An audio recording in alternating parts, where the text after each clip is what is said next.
Hi, Lynn. Thank you for joining us on Rise Positive Birth Series. No problem. What births are you going to be speaking about, or how many, or what?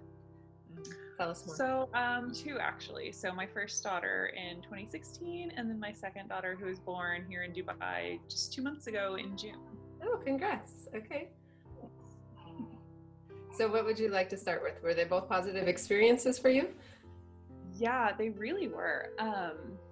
So, for my first delivery, now I know there are women out there who just adore being pregnant and they just felt like their most wonderful and powerful and feminine, and it was a great experience. I did not have that experience. Okay. I enjoyed being pregnant. I had some complications that were not dangerous at all, but very physically uncomfortable. So I was really looking forward to the end of that and just getting my baby. So for my first delivery, it was wonderful. My doctor, because of the complications I had suggested an induction. I said, great, let's do it. Let's get the show on the road. So I never really had like the fear and apprehension that I think a lot of people have approaching the first delivery, because I was thinking, that's one day. It'll probably hurt, but it's one day, and then I have a baby, then I'm a mom. Then it's all And then I'm not pregnant. exactly. Because Okay. the problem I had diastasis of the pubis symphysis, which is Oh, basically your pelvis kind of separates in the front, and it's so uncomfortable, but it usually resolves on its own after delivery. So get the baby out, everything's back to normal, great.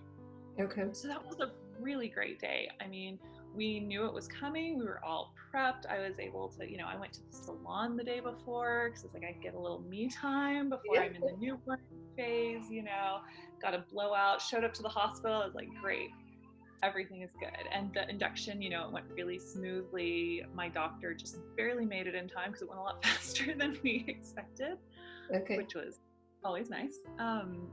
But yeah, it was just a really nice experience. Everyone was so positive and supportive, and things didn't go exactly the way I planned, but they never do. But overall, I just really enjoyed it. So the second time, I knew I was looking forward to the delivery. I was like, that's a great day. It's amazing. It's such a great experience. And knowing more what to expect really helps too, Yeah. obviously, with anything. The fear of the unknown is always, it's a little bit gone when you're. Yeah, and it's different to hear it from other people than to experience it yourself. So you're really not sure, what to expect. You don't know how your body's going to react because everybody is so different. You can't predict how it's going to go. But this time I was like, okay, I have a general idea of how, I cope with things and all that. And so this time I decided to do a hypnobirthing course because obviously I did not plan to deliver during a pandemic. Nobody did. This virus didn't even exist when I got pregnant. Yeah.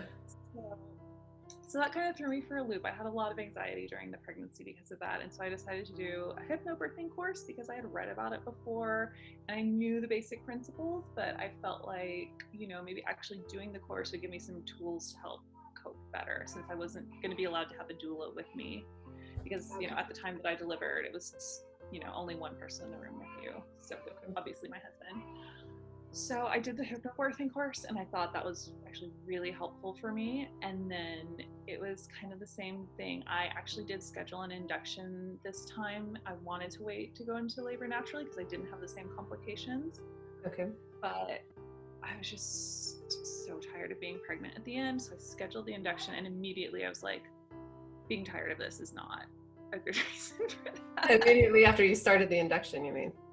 No. As soon as I scheduled it, I got home and I was like, that was dumb. I didn't need to do that. I don't need to schedule an induction. I can just wait and I will go into labor. Everyone does eventually.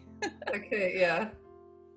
So then I started kind of focusing all of my mental energy on encouraging the baby to get things going on her own. I had scheduled the induction for right after my due date. So I wasn't trying to go earlier.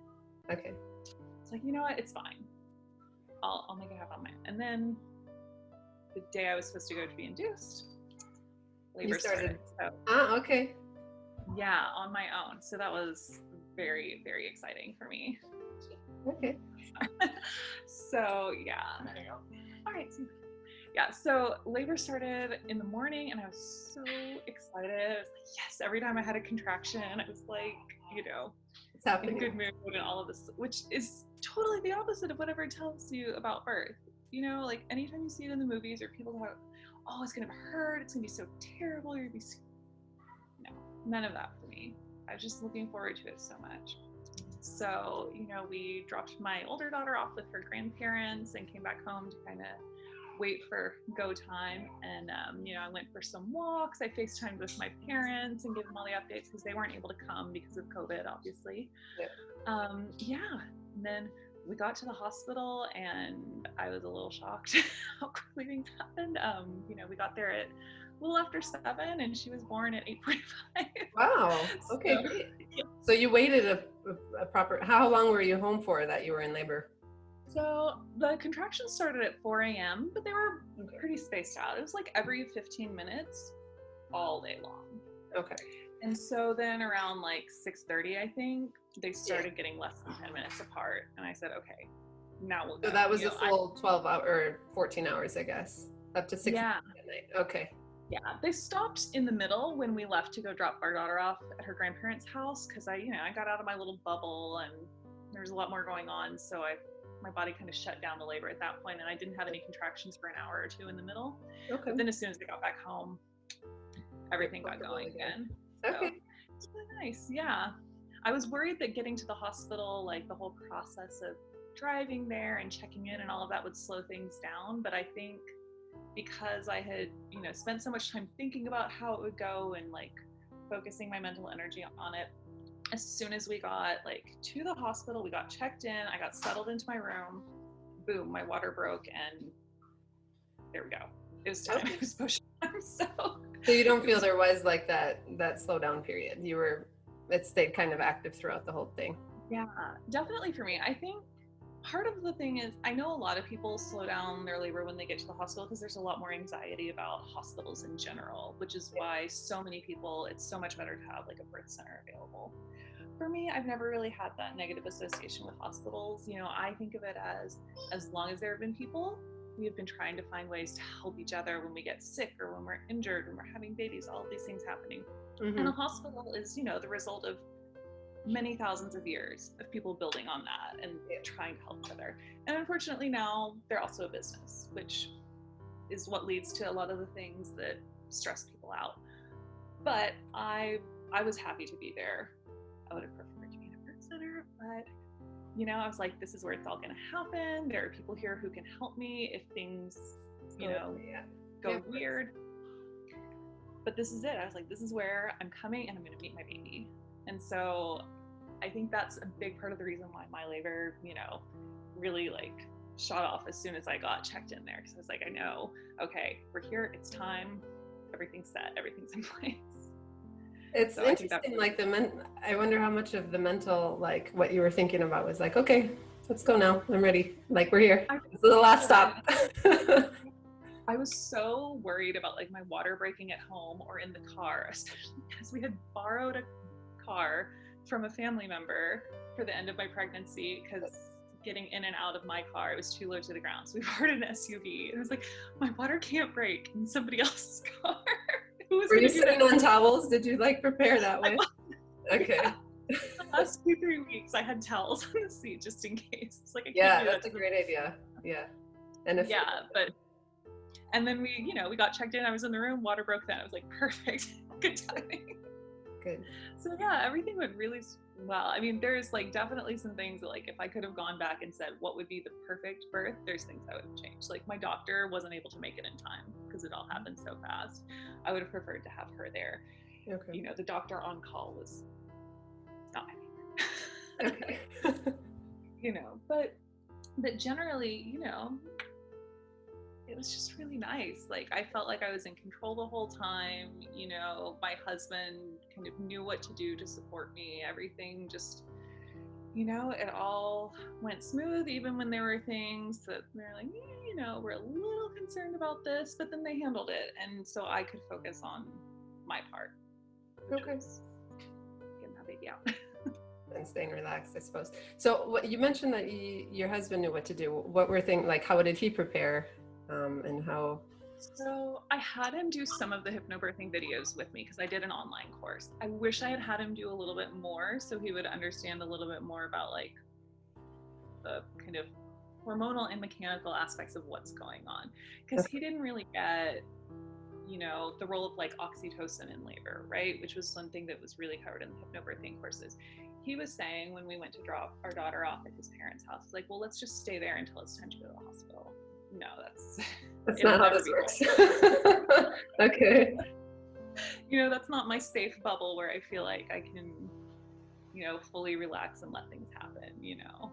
Yeah. So, you know, little things like that, but mostly like he had watched some of the videos, so he understood like kind of the breathing techniques I was trying to work with.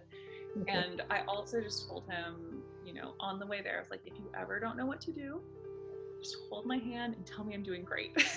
Perfect. Just like, I want all positive words, you know, and we had talked a little bit about, you know, don't ask me if I'm in pain or what you can do to make it less painful. It's like, ask me if there's something you can do to help me be more comfortable, you know, like phrasing things in a positive way. We talked about that a lot. And, you know, in the end, he knew just positive thinking and make people leave me alone as much as possible. Okay, great. Very good tips. Yeah. Positive language and safe space. Yeah. Yeah. Great. That was a good one. Okay, so I asked first about how you prepared your husband just because you mentioned it, but was there specific things that you've done for either of the births? You did mention hypnobirthing, but anything additional? Yeah, I did the hypnobirthing course. Other than that, not anything specific. You know, I read a lot of birth stories because I wanted to get an idea of, you know, what kinds of things happen. You know, obviously it's so different from everyone. And that was one of the things that I really liked about reading so many birth stories, is that, you know, every person's experience is going to be different. And at first it stressed me out a little because I like to know what's coming and be able to prepare myself and have all my ducks in a row. But, you know, once you can let go of that, you realize, okay, it's going to go how it's going to go. And I can learn about the process. I can, you know, learn about what I need to do. But in the end, I'm going to put my trust in the people who are taking care of me. And I'm going to just go with the flow. And I feel like that helped a lot. Probably too, because you're then able to relax. Even if stuff kind of did go off, you were still able to stay more relaxed and get that oxytocin. Were there things that you were apprehensive about? Yeah, I mean, I was nervous a little bit, especially the first time, just not having any idea what it would feel like. I was worried that I wouldn't know when I was in labor before I, you know, ended up getting induced. Turns out that did happen. I showed up at the hospital for my induction and they said, oh, you're in labor. It's already the first time as well? The first time. I didn't know. Oh, okay, great. Contractions, I was dilating and I didn't realize, I didn't feel the contractions for a long time with the first one. With the second one, it was obvious. I knew that labor had started when I woke up that morning. I was nervous the second time just because, you know, I've been in Dubai longer than a lot of people. It's been almost 4 years, which is long for Dubai, but, you know, back home with my first delivery, I was with the same, you know, OBGYN practice that I had been with ever since I started going. You know, I've been with them for probably 15 years. You know, I knew that the doctors on call were all from that same practice. I was familiar with them and their philosophy and all that. I'm not super familiar still with like how things are done in Dubai. You know, in the US, you know, I know generally what to expect in most situations, going to the hospital, going to the doctor. Over here, there's always like a few things that are just different enough that it like kind of stands out as a friction point. And I hadn't been at that hospital or with that doctor for very long. I wish I had maybe started going to see that doctor earlier in my pregnancy and not switched so late, just so there would be like that extra comfort level and familiarity there. But it was fine. You know, things are going to happen the way they're going to happen. You know, your body is really in charge more than the hospital is most of the time. So they had their ways that they wanted things done. I was like, oh, that's not happening. Oh. The doctor on call kept trying to tell me, lay on your back, lay down on the bed. It's like, oh, she's not coming out like that. Okay. That's not going to work. Oh, good for you. Yeah, I delivered like standing up, I think. Everything's kind of a fog. But, yeah, well, it's probably, I mean, you know, gravity helps. It's more comfortable because also when you're on your back, you know, the baby has to go over your sacrum. Yeah. Exactly. Yeah, they had me try one push in that position. I was like, no, we're done with that. So, I just, yeah, it all worked out. Good. And why did you switch in the middle of your pregnancy? I'm catching. I wasn't super comfortable with the hospital that I was at early in my pregnancy. The doctor I was seeing, she was really nice, but we have been going to that hospital for my daughter's pediatrician for a few years, because our pediatrician is based there. And just generally, I haven't been super happy with like their emergency department. I wasn't happy with their like COVID precautions at all. The last 2 times I went for an appointment there's no like spacing between patients in the waiting room. They were not enforcing masks at a time when I can't believe they weren't being fined for that. Okay. It's just they weren't restricting like people coming to appointments. So somebody came and set their 3 kids down next to me in the waiting room while I'm waiting for my appointment, 6 months pregnant. I was like, oh no. So it was just a little bit more stressful experience going there. There's just too many things where I was like, I'm just not comfortable here. Like, I think if I had shown up there in labor, I would not have been quite as excited as I was going to a hospital where I was more comfortable and like things felt safer to me. Okay. Well, good for you to switch when you're not sure about it. What do you think helped you the most through the 2 births? Just being like excited for it rather than scared. I think that's the biggest thing, because there were enough things that happened that if I had gone into it like already feeling like upset and anxious, that would have just completely like driven me into a panic attack.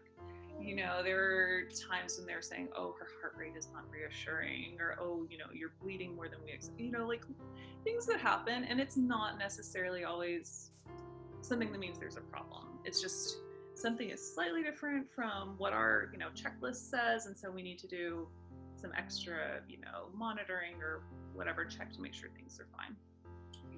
Things like that I think really would have sent me into a complete panic if I had already been a little on edge. So I think really like being positive about it going into it was the biggest thing for me. And I felt like the hypnobirthing course really helped me with that the second time, because I was having a harder time feeling positive about going to a hospital in the middle of everything. Yeah. There was a lot more fear, but having the guided meditations and focusing on the baby instead of like all of my fear surrounding it, I think that made a huge difference. Just like going in feeling positive. So would you explain the hypnobirthing, that how you use it is that you prepared in advance, or were you also listening to the tracks at the time? I didn't listen to the tracks at the time. I really didn't have enough time in the hospital to kind of do anything to set up the room or set a mood or anything. It all happened so quickly. I had planned to maybe like put on my nice music, lower the lights, all of that stuff, and I just didn't end up having time because things were fast. So I prepared in advance. I listened to some like relaxation meditations.